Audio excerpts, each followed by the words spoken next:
আসসালামু আলাইকুম রহমতুল্লাহি ওবরকাতুহ।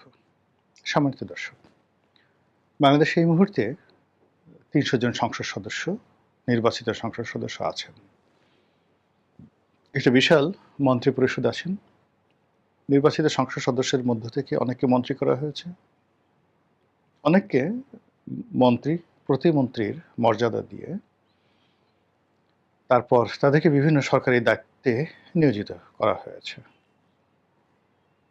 এর বাইরে সংসদ সদস্য পদে মহিলাদের নিয়োগ দেওয়া হয়েছে। সব মিলিয়ে এই মুহূর্তে এরকম দৃষ্টিনন্দন আকর্ষণীয় জনপ্রতিনিধি অথবা রাজকীয় প্রতিনিধি যাদের নামের আগে পেছনে সংসদ সদস্য, মন্ত্রী ইত্যাদি শব্দগুলো রয়েছে। উপমন্ত্রী, উপমন্ত্রী নাই, প্রতিমন্ত্রী বা উপদেষ্টা, বিশেষ সহকারী, এই পদগুলো রয়েছে। এদের সংখ্যা প্রায় 450। তো এই যে 450 মানুষ, এই মানুষগুলো আমাদের এই সমাজের ইন জেনারেল আলোকবর্তিকা হওয়া উচিত। They must have a magnetic power. তারা যেখানে যাবে সেখানে তারা একেবারে একটা চুম্বক শক্তির মতো বসে থাকবে, আর চারিদিক থেকে প্রবলভাবে আকর্ষিত হয়ে জনগণ তাদের দিকে আসবে। রানী মৌমাছিকে কেন্দ্র করে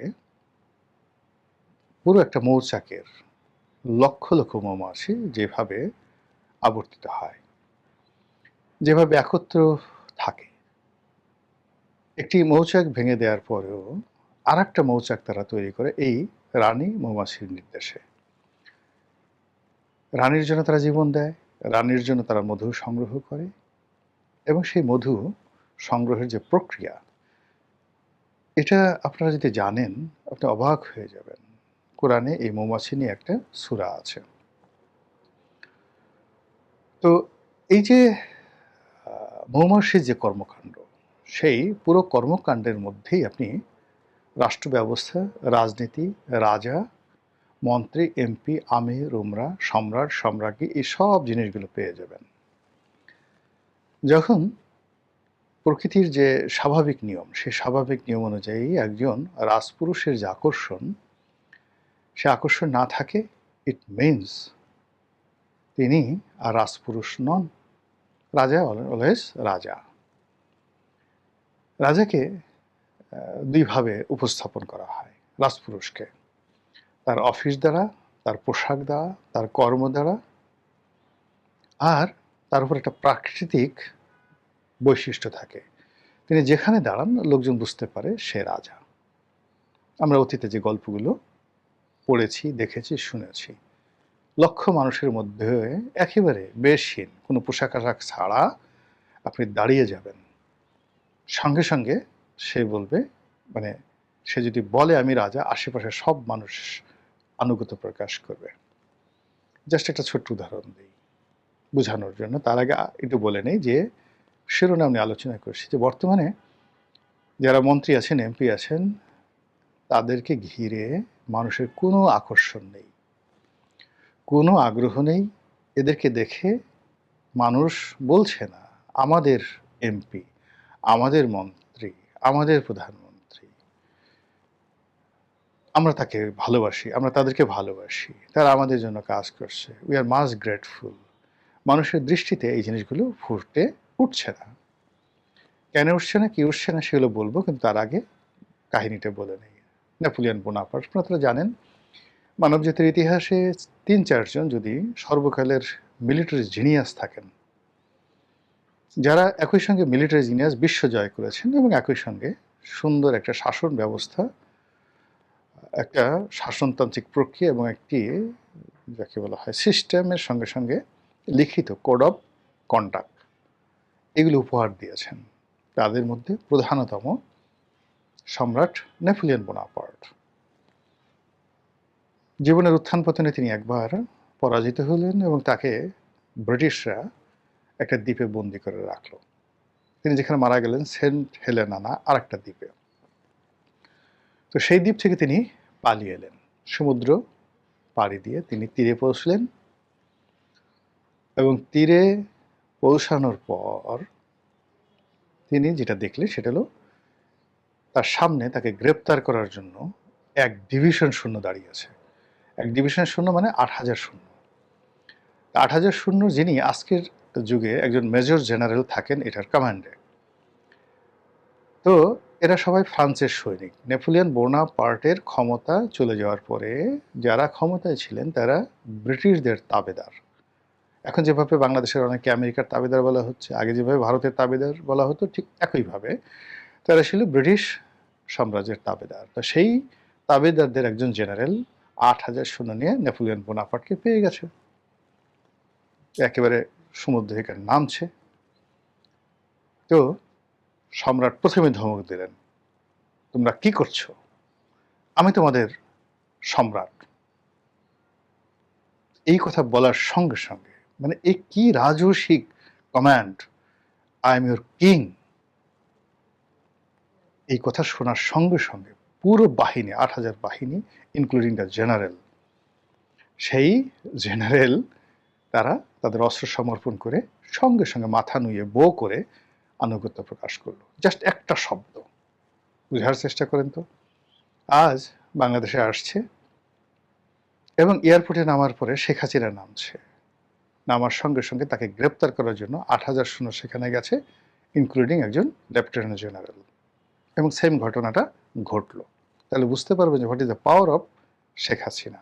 ঠিক সেম ঘটনা নেপোলিয়ন বোনাপার্টের ক্ষেত্রে ঘটছে। তিনি তাকে বলে, দাঁড়াও, স্ট্যান্ড আপ, দাঁড়ালেন। তারপর তিনি সেই বাহিনীর নেতৃত্ব নিয়ে এই যে ওই দিন থেকে যুদ্ধ শুরু করলেন, আর এক দফা, সেই তার বিজয়গাথা শুরু হলো। এরপরে তিনি ওয়াটারলু যুদ্ধে পরাজিত হলেন এবং সেন্ট হেলেনাতে গেলেন, কিন্তু এইটা দিয়ে তার দ্বিতীয় দফা শুরু হলো। এই হলো রাজার কমান্ড, এই হলো রাজার চরিত্র, এই হলো রাজার যোগ্যতা, এই হলো রাজাকে নিয়ে মানুষের আদিক্ষেতা, আকর্ষণ। তো সেই দিক থেকে এখন যারা এমপি আছেন, মন্ত্রী আছেন, বড় বড় পদ পদবিতে আছেন, তাদেরকে নিয়ে আমি আমাদের এই সমাজে এই ধরনের কোনো আদিক্ষেতা দেখিনি, কোনো আগ্রহ দেখিনি, কোনো আকর্ষণ দেখিনি। রাস্তাঘাট দিয়ে ওই যে মন্ত্রী যাচ্ছে, ওই যে এমপি যাচ্ছে, এই বিষয়গুলো দেখি না। বরং একটা কেমন যেন তাচ্ছিল্য, মন্ত্রী এমপিরা যে কথাগুলো বলছে, তারা ট্রলের শিকার হচ্ছেন, তাদেরকে নিয়ে তাচ্ছিল্য করা হচ্ছে, এবং তারা আগে মন্ত্রী এমপি হওয়ার আগে যে অবস্থায় ছিলেন, সম্ভবত এখন তার সাথে আরও একটা বেজ্জুতির অবস্থায় পড়ে গেছেন। এদের সামাজিক কর্মকাণ্ড কমে গেছে, হাট বাজারে যাওয়া কমে গেছে, বন্ধু বান্ধবের সঙ্গে যোগাযোগ কমে গেছে, এবং এই সমস্ত লোকের সঙ্গে ইন জেনারেল আগে যে সকল বন্ধু বান্ধব তাদের ছিল, তারা কেউ যোগাযোগ করছে না। এদের সাথে সম্পর্ক থাকাটা অনেকে মনে করছে তেমন একটা নিরাপদ নয়। এবং এরা যখন কোনো একটা স্ট্যাটাস দিচ্ছে, কথাবার্তা বলছে, ঠিক সামাজিক মাধ্যমে বেশিরভাগই গালাগালি হচ্ছে, ভীষণ রকম গালাগালি হচ্ছে। এটা কেন হচ্ছে, কি কারণে হচ্ছে, এটা হয়তো আরও সামনে বোঝা যাবে। কিন্তু এই লক্ষণটা, এই যে রাজপুরুষ, রাজপুরুষদের যে রাজস্বিকতা, সেই রাজস্বিকতা যে না থাকা, এটা আমি মনে করি যে এই মুহূর্তে সরকারের জন্য একটা বিরাট নেতিবাচক এবং জনগণের জন্য একটা হতাশা ব্যঞ্জক। দ্বিতীয় যে বিষয়টি রয়েছে সেটি হলো চারিদিকে শুনশান নীরবতা। ঠিক একটা সমাজে যে ধরনের সরব থাকে, যে ধরনের গৌরব থাকে, যে ধরনের কলকোলাহলে মুখরিত থাকে, সমাজের একটা স্রোত থাকে। কিছু মানুষ স্রোতের অনুকূলে পাল তুলে, কিছু মানুষ স্রোতের বিপরীতে তারা সাঁতরায়, কিছু মানুষ বাতাসের অনুকূলে পাল তুলে, কিছু মানুষ বাতাস এবং জোয়ারের প্রতিকূলে গুণ টানতে থাকে, এবং এটা হলো সমাজের একটা স্বাভাবিক চিত্র। আর এখন সব নীরব, হাওয়া যেদিকে সেদিকে বাতাস দিচ্ছে সবাই, জোয়ার যেদিকে সেদিকেই নৌকা ছেড়ে দিয়েছে সবাই। এখানে কোনো ভাওয়াইয়া নেই, ভাটিয়ালি নেই, জারি নেই, সারি নেই, আনন্দ নেই, উল্লাস নেই, গান নেই, কবিতা নেই, শুধু খাল কাটা, শুধু কার্ড, শুধু এই তোমরা কেমন আছো, লেখাপড়া করছো তো, নকল চলবে না, এই জিনিসগুলো। এই পর্যন্তই আগালাম, বাকিগুলো আপনারা যোগ করে নেন। তো এই যে সমাজের যে স্পন্দন, সে স্পন্দন স্টপ হয়ে গেছে। আর যখন চারিদিক থেকে স্টপ হয়ে যায়, গভীর রজনী আপনি অন্ধকারের মধ্যে ঝিঝি পোকা, এমনকি তেলাপোকার, এমনকি টিকটিকি, তাদের নড়াচড়ার শব্দগুলো শুনতে পান। তো এই স্তব্ধ সমাজে বিশ্ববিদ্যালয়ে কি হচ্ছে, রাজু চত্বরে কি হচ্ছে, মগবাজারে কি হচ্ছে, কারণ বাজারে কি হচ্ছে, কচু খেতে কি হচ্ছে, মানুষ কান পেতে থাকে। মানুষ জানতে চায় সীমান্তের ওপারে কি হচ্ছে, সীমান্তের এপারে কি হচ্ছে, কে ডাকে, কে আসে, কে যায়।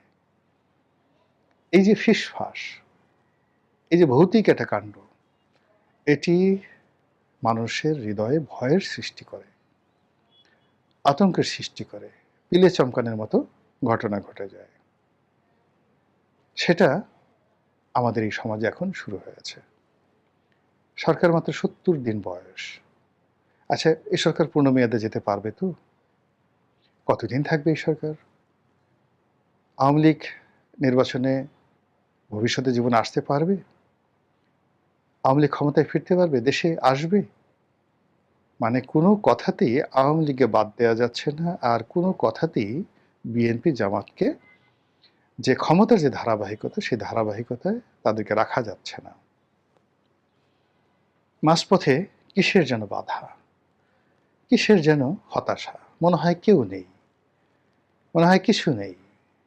মনে হয় যে তোমার আমার মধ্যে আমরা দাঁড়িয়েছি কুলাকুলি করে, আলিঙ্গন করে, কিন্তু মধ্যে একটা হিমালয়ের পাহাড় আছে। আমি প্রিয়তমাকে ধরে রেখেছি। ধরুন আমার প্রিয়তমা ক্ষমতা বা আমার সিংহাসন, আমি তাকে বুকের মধ্যে চেপে ধরেছি আলিঙ্গন করে, কিন্তু প্রিয়তমা কিংবা আমি দুজনে অনুভব করছি যে আমাদের মাঝে একটা বিশাল পাহাড় আছে, একটা দেয়াল আছে, একটা সমুদ্র আছে, পদ্মার ঢেউ আছে। এরকম একটা অবস্থা। কেউ কাউকে বিশ্বাস করতে পারছেন না, কেউ কাউকে আপন ভাবতে পারছেন না, কেউ অথরিটি নিয়ে দাঁড়াতে পারছেন না, কেউ বলছেন না যে আমি, আমার, আমাদের, এটা করতে হবে, এটা মানতে হবে, এটা হবে, এর বাইরে কিচ্ছু হবে না। কেউ তার জন্মের ইতিহাস নিয়ে গর্ব করতে পারছেন না। জন্ম মানে আমি যে ক্ষমতায় এসেছি, ভালো একটা নির্বাচন হয়েছে, ইত্যাদি অনেক কিছু। এগুলো নিয়ে একটা গর্বের বিষয় আছে। একটা নিজের জীবন, আমি যেহেতু নির্বাচন করেছি, বেশ কয়েকটি নির্বাচন করেছি, সংসদ সদস্য হয়েছি, দুটো বড় দলের একেবারে দুঃসময় এবং সুসময়। ১-১১ সময় আওয়ামী লীগে ছিলাম, তো ওই সময় আওয়ামী লীগকে দেখেছি,